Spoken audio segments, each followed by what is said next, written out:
Welcome to Beyond Lab Walls, a podcast from the Salk Institute. Join hosts Isabella Davis and Nicole Milnarek on a journey behind the scenes of the renowned Research Institute in San Diego, California. We're taking you inside the lab to hear the latest discoveries in cutting-edge neuroscience, plant biology, cancer, aging, and more.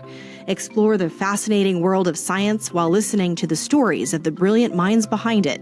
Here at Salk, we're unlocking the secrets of life itself and sharing them beyond lab walls.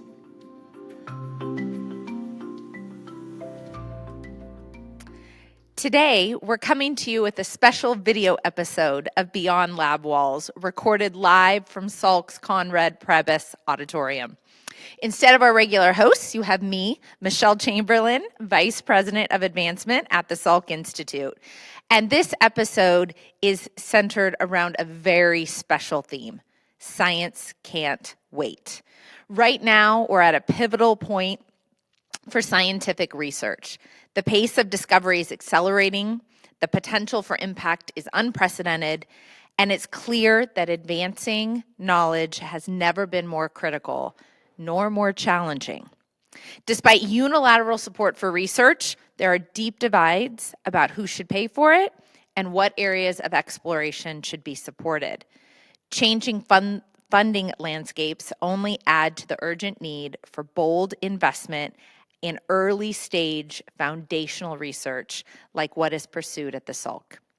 Joining me to unpack all of this are two of Salk's visionary leaders, Dr. Jan Karlseder, our Chief Science Officer, and our wonderful Chief Financial Officer, Marie Carter-Dubois. Together, we'll explore what foundational research really means, why it matters, how it's funded, and there we go. Look at that. Did everyone see that? Hit the microphone. I speak with my hands a lot. And close to my heart, what role philanthropy plays in ensuring that science continues to move forward for all of us. So let's go ahead and get started with introductions. Jan, would you like to begin? Sure. I'm Jan Karlseder. I'm Vice President at the Salk Institute and the Salk's Chief Science Officer. I'm also a professor here. I've had a research lab here since a little bit more than 20 years. And my group, which is currently 8 people, explores how telomeres, which are the ends of the chromosomes, influence aging and cancer initiation. And I'll just add for anyone out there wondering, that's an Austrian accent that you're picking up there on Jan. Unmistakable. Yeah. What was that? Unmistakable. Unmistakable. All right, Marie, please introduce yourself. Yeah, so I'm going to have you guess my accent at the end. I'm Marie Carter-Dubois. I am the Vice President and the CFO here at Salk. And contrary to Jan, I'm very new. This is the end of my 2nd month. But I come from far away, across the street from the University of California, San Diego, of course. And I was the Associate Vice Chancellor for Finance and Administration on General Campus. Excellent. And I'm fortunate to call these two colleagues, which really means a lot to me. All right, let's dig in. We're going to start with Jan. Jan, the term basic science, basic research is used a lot. At Salk, we like to refer to it as foundational, really the underpinnings of everything that comes after. What is foundational research and why is it so essential to the progress of science? So foundational research explores the very basics of biology. So as we try to figure out what makes a cell work, how genes work, how gene transcripts work, how they interact with molecules, and how altogether they form a functioning organism. And of course, we also try to understand what goes wrong in disease stages, so that gives later the opportunity to exploit this. We do this usually before this knowledge gets used and exploited. So we really do this out of curiosity to understand what is going on in a human body and how that body exactly works. And we try to identify really groundbreaking questions for humanity. And that means they don't necessarily always pay dividend right away, but they lay the foundation and groundwork for all therapies in the future. That is what I think foundational research is and why it is so important. Without foundational research, there's just nothing to develop and nothing to translate. So recognizing foundational research is coming from this curiosity, it's creating knowledge, and it's giving it to the world for therapies and other translational efforts to bloom from them. Can you give me an example of specific foundational research that has come out of Salk? Yeah, absolutely. There are many of those. I think one of the most classic but also most impactful ones is the research that Tony Hunter is doing. So Tony has been at Salk for, it's been 50 years and we are quite proud of that. But when he started out, he asked a question that became a fundamental question to cancer biology, and that is, why does the infection of cells with some viruses cause cancer? Very important question, really based on curiosity. And what he discovered is that a molecular switch controls many of these processes. It's called phosphorylation, but we don't have to get into those details. Let's stick with a switch. Yes, let's stick with switch. So Tony discovered that it plays a role in these viral infections, it plays a role in cancer development, but he could never have anticipated what enormous effect this discovery would have had later on cancer treatment. And we can talk about that a little later. So that's an example from quite a while ago, but there are also much newer ones. I mean, we all know about Alzheimer's disease, and it's a huge problem for our population. It's only going to get worse with population aging, and billions have been spent on trying to understand Alzheimer research, up to, I think, 30 to 35 billion in the last 10 years. Right? Yeah, and we have very little to show for it. I mean, there's the therapies that were developed for Alzheimer mostly target the end stage of the disease when we have these tangles and plaques in the brain, and the therapies were developed to dissolve those. That really wasn't impactful because it is way too late in the disease, and that is something where foundational research has to come in and ask the question, what don't we understand? How can we diagnose this disease earlier? How can we treat it before it manifests in those plaques? And that is what we are trying to explore now at the Salk again.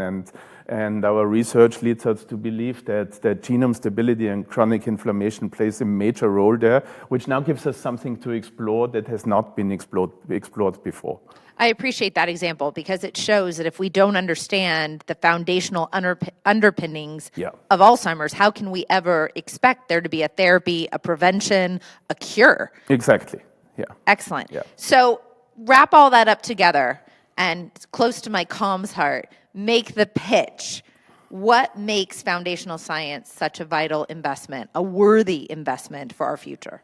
So foundational science provides the basis for all translational science. It's just, as I said before, without the basic knowledge of molecular and cellular processes, there's nothing to build upon and there's nothing to develop further. But I mean, we can also go much more practical because it's a fantastic return of investment to invest in foundational research. It lies the basis, and I want to go back to Tony Hunter here. We talked about this molecular switch discovery before, and he didn't do that with the idea of developing drugs out of it. Yet, over 80 drugs that are used in treatment of various cancers has come out of this discovery. One of them is Gleevec, which many of our listeners have probably heard of. It's a very effective drug. Gleevec was not developed at Salk, but without this initial discovery of this molecular switch, this protein phosphorylation, Gleevec wouldn't exist. Yeah. I think that points out very well how important foundational science is. And will be so in the future, because there are many scientific questions that address human needs that have not been solved. Only foundational research can solve that. Yeah, I appreciate that. And when I first joined Salk, I learned, so much about our science. And that Tony Hunter example, I think it was around the late 70s that Tony made that discovery, published that to the world. It wasn't until the 90s that there was a pharma company that took it through trials. Right. And then right about the turn of the century, 2001, you end up with Gleevec, and today it hosts a family of cancer drugs. And I take a Pilates class in Solana Beach, and when my instructor found out I worked at Salk, the first question she asked me was, "Do you know Tony Hunter?" Oh, that's interesting. And I said, absolutely. And she explained her leukemia story to me, and that Gleevec, she has been on some version for over 15 years. And this is my Pilates instructor. That's amazing. And so she came to our Joan Jacobs Science and Music earlier this month, and it's just, the impact that his research has had on millions of people cannot be underestimated. And that's just the tip of the iceberg. Yeah. So as I now understand, before I started at the Salk, there was no way I could have explained to you the difference between foundational research and translational research. And I didn't understand the unique place that an institution like the Salk Institute has as being that spark, the start of everything that then comes. So recognizing that, is foundational research common? Who else is doing it? And how is Salk unique in that space, if we are? Is there any distinctive qualities for Salk? It's unfortunately becoming less and less common. But we are not unique. I mean, institutes like the Salk exist. Cold Spring Harbor Laboratories come to mind on Long Island, or Rockefeller University. They do fantastic foundational research. And there are many universities that have departments that still focus mostly on foundational research. But a lot of other departments and research is driven more towards the translational side. And the reason for that is very simple. It's that the funding organizations push into that direction because it gives a quick story to tell. It's immediate gratification, essentially. So there is less and less foundational research done, unfortunately. And an institute like the Salk is unique in many aspects. And that is because of our diverse science directions, the collaborative nature, and also the size of the institute. We only have 50 labs here, so everybody knows each other. But I cannot think of another institute where a cancer biology works next to a plant biologist, works next to a computational biologist, and they all talk about the same important questions and bring in their specific and unique knowledge, but then distill it together. And with that is the way how you can approach a much more complicated question, and you make much more meaningful breakthroughs. In that regards, the Salk is unique. And Jan, I'm going to go a little off script here, because I know we have many people who are architectural fans of the Salk Institute. Can you speak to how the design of the Salk, this incredible brutalist cathedral to science, absolutely. how does that impact that collaborative uniqueness that you just talked about? It's almost, if we talk about this now, it almost sounds like a cliche. but when the institute was established by Jonas Salk, the idea was not to have a place with laboratories that do their thing and don't really talk to each other. So our labs are huge open spaces. You can take a whole floor and empty it and then redesign it, because only the outer walls are carrying. So that was a really breakthrough idea back then, but it pays dividends until now, because the design encourages interaction. It almost forces interaction. And then, of course, we have this beautiful courtyard in the middle that everybody likes to go, and you can just sit out there and meet people and chat. Yes. So the design is incredibly functional, also beautiful, but I think the most important of it is that it forces interaction between scientists of different disciplines. Yep, and I see that every day when I walk through those labs and talk to people. Okay, Marie. Okay. We're going to give Jan a break for a moment. It was inspiring, though. It is. He is. In terms of the financial model, Salk doesn't receive tuition like universities. We don't have patients and insurance like hospitals. We've always been funded, and our research has always been made possible by a combination of public grants and private philanthropy. Give us an overview of what this financial model looks like and what you're seeing these days. Yeah, so let me start a little bit to give you a contextual, historical context, because it's important to understand. The NIH is the biggest funder right now, public funder, and the National Institute of Health was funded in back in 1930. But before that, there were a lab called the Hygienic Lab that was created in Staten Island that the government put together to face infectious diseases such as, not COVID at the time, but it was cholera and maybe I don't pronounce cholera correctly, but okay. Sometimes we say cholera. And yellow fever and those kind of things. So the sole purpose of this laboratory was really to understand the disease and to try to fight the disease. So a few years later, the National Institute of Health was created in 1930, I believe, and other institute was created under the umbrella of the National Institute. So I think it's important to go back to historical reasons, the context, because this partnership of private and public funding to support foundational research has been, in this country for decades. And it's really vital to support what Jan described so eloquently about what we're doing here at the Salk. And as we come up almost on the centennial anniversary of public funding of foundational science, today the Salk is about 50-50, right? About 50% of our research is funded through public grants and about 50% through private philanthropy. I certainly have a myriad of stories of how that combination has been pivotal, times when the federal funding has led the way, but many times when the private funding has allowed the research to ripen to a level that the federal grant is interested. So close to my heart again, tell me, Marie, about how private philanthropy, when you're looking at this financial model, how does that see us through rocky moments like this, or even the stable ones? Yeah, so I think what Jan was referring to in terms of foundational sciences, I picture like how do you learn how to walk, right? And this is this first step that needs to be supported. And often the public funding support science that already has some empirical evidence in order to be eligible to receive public funding.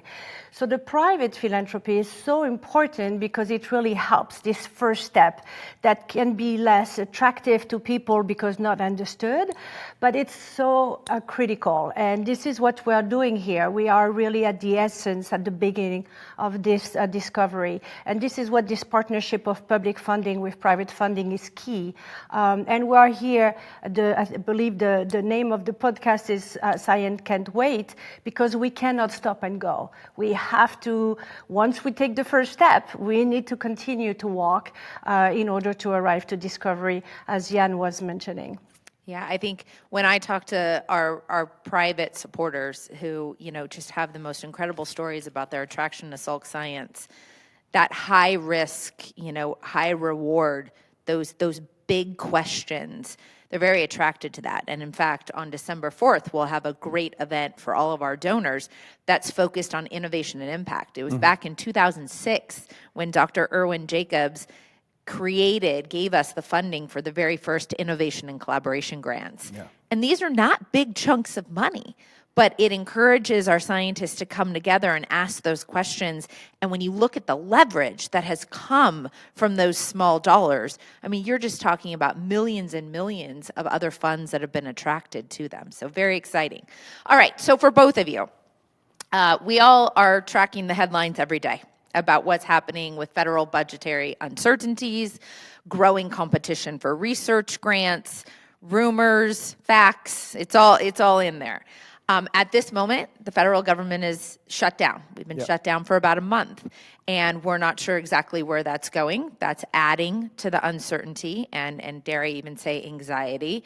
So Jan and Marie, maybe starting with Jan, what impact does all that uncertainty have on foundational research at a place like Salk?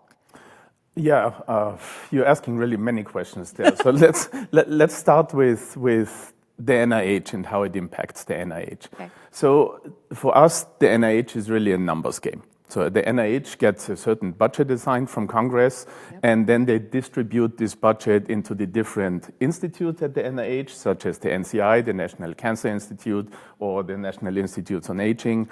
And those then take the funds they get assigned and they fund research with that. What we do as scientists is we write grant applications and we send them to those institutes. Like if I work mostly on cancer research, then I write an application where I put my ideas in there and a budget, of course. I send it to the NIH, to the NCI specifically, and there it gets evaluated. And these grants undergo a very stringent evaluation procedure, and then they get ranked in percentiles. And when I was a long time ago a younger scientist, the NCI would pay about 15% of applications, which means if 100 grants get sent in, they get evaluated very stringently by peer review, and then they get ranked from 1 to 100, and the top 15 ones would get funded. This has unfortunately really dropped. So the NCI, when it used to be 15% 20 years ago, now the NCI is at 4%. Wow. And that is really problematic. That means that only the 4 best out of 100 applications will get funded, which makes it very difficult because honestly, the difference between a 4th percentile grant and a 7th percentile grant is impossible to determine. And you've been on these selections, or are Oh on yeah, these I sit on these committees all the time, and it is difficult because you look at the grant, it's fantastic. It's a great idea. It will advance cancer research or aging research enormously. It should get done, yet you know it will not get done because the percentile of funding is so low. So that impacts careers directly. It is discouraging for junior scientists because they, of course, question rightfully whether that is a career they want to go into. And it impacts science, most importantly, because if something cannot get financed, it will not get done. Of course. So I can give you specific examples from the Salk for this. If we go back to Tony Hunter, who is not going to be happy that his name is going to be mentioned so much, but he just sent in an application that got evaluated at the very top level. So it's something that would normally get funded, yet that whole program was abolished. So this is science that will probably not get done until we are lucky enough to find a philanthropic donor that is interested in this direction of research. And if that's happening to a scientist who's been at the Salk for over 50 years, I can't even imagine what impact it's happening on our scientists that are just getting started. No, absolutely. And not only at Salk, everywhere. I use Salk as an example because I know it well. But yes, it affects the juniors as well. I mean, one of our very best junior scientists, whose name I'm going to leave out of this, is just got a 5th percentile grant. That's a fantastic evaluation. It's the 5th best out of 100 applications. That's really remarkable. Absolutely. It's probably not going to get funded because the NCI is only going to fund the first 4. Wow. So Marie, how does this environment shape Salk's financial strategy and what we're doing? Oh, well, I think Jan said it right. Private philanthropy is really key and more critical than ever. There is a real cost of doing research. We need to continue to recruit and to retain the best scientists in the world. We mentioned the beautiful building we are in. I mean, there is a cost to create this, to ensure that the laboratories have the best equipment. So we cannot just stop and go. We need to have a sustainable continuity in research and funding. So this is why private funding is absolutely critical and vital to our mission right now. I promise all of our viewers and listeners, I did not ask Jan and Marie to speak so much to philanthropy, but you can understand the position that we're in. So let me turn to, or not turn, but deepen this conversation about where we are right now, because I had the opportunity to be in Washington, D.C. last month and spent some time talking with our elected representatives and their staffers about the Salk Institute, about foundational research, about science funding in general. And to the individual, everyone was supportive and believed in the power of scientific research. Everyone that I spoke to, no surprise, has been touched by cancer, by Alzheimer's, by chronic illness. Everyone wants solutions, therapies, cures. However, as I said at the start of the podcast, not everyone agreed on how that mechanism should be funded and not everyone agreed on what should be prioritized. And this is where the Science Can't Wait campaign came from for us. It was, we recognize that there are deep discussions happening, but in the meantime, the science can't wait. It must continue. You don't just start and stop science. So with all of that context, Jan, I mean, this becomes a little bit more personal, but what are your thoughts on the fact that there's this unilateral support, but there are these really big questions about how it's going to be funded and what's going to be prioritized? Yeah, it's a fair question, I think, but I want to revisit one thing that you started out with, and that is that science is not political. Yeah. If you get older and you start suffering from a disease, it doesn't matter if you have a D or an R in front of your name. It's just all it needs is a solution, and that is why we have to continue doing science. The question who should fund it is a fair one, and what I always question is if philanthropy or the government, the federal dollars don't fund foundational research, who else would do it or who could do it? And there are people that suggest that biopharma should jump in. I don't think that's going to work because biopharma has a very different role in the process than foundational research. I mean, what foundational research is curiosity-driven discovery and asking really important questions that address human health and haven't been answered yet. What biopharma does is take the results that we produce and then develop them further. That's a very expensive process in itself already. And if you take something that is promising, develop it into a drug, biopharma is spending $300 billion a year on this. There's no need or no reason for them to fund the foundational research as well. We synergize, but we do very different things.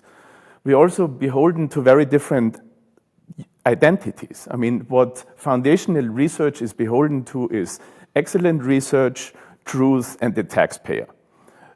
Biopharma is beholden to shareholders and to success and to profit, which is fair because they spend a lot on this. So it's really two very, very different things that cannot just be easily mixed. I mean, we synergize, we work very well together, but we do not have the same approach and we do not ask the same questions. Yeah, well said. I recently read an article that also spoke to when you have private funding, let's say through a biopharma company, that those results can very much be proprietary and there Right. isn't much incentive to share those with the world. So, you know, this article was more focused on GLP-1s and that maybe as early as the 90s, there were some studies that were starting to show, or some research, not studies, that were starting to show all of the positive impacts, but the pharma company moved away from that and those results were just shelved and, you know, it took us another 30 years to get back there. It's a really important distinction. I mean, what foundational research does is we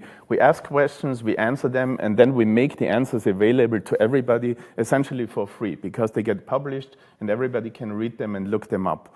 That's not what biopharma does because they want to profit from that, which is really not a criticism. It's just the nature of the different types of entities. Agreed.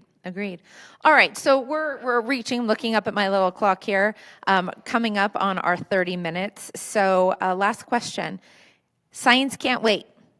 What does that statement mean to each of you when you hear it? Marie, why don't we start with you? So for me, it means hope. I think for me, it means that it's up to each of us, founders, scientists, public, to support this first step that I was describing that will lead to great discovery. You said we all have somebody touched by Alzheimer or cancer, and science starts here. So I really think for me, it's hope, and we all need a hope these days. Jan? Yeah, thanks. I like that.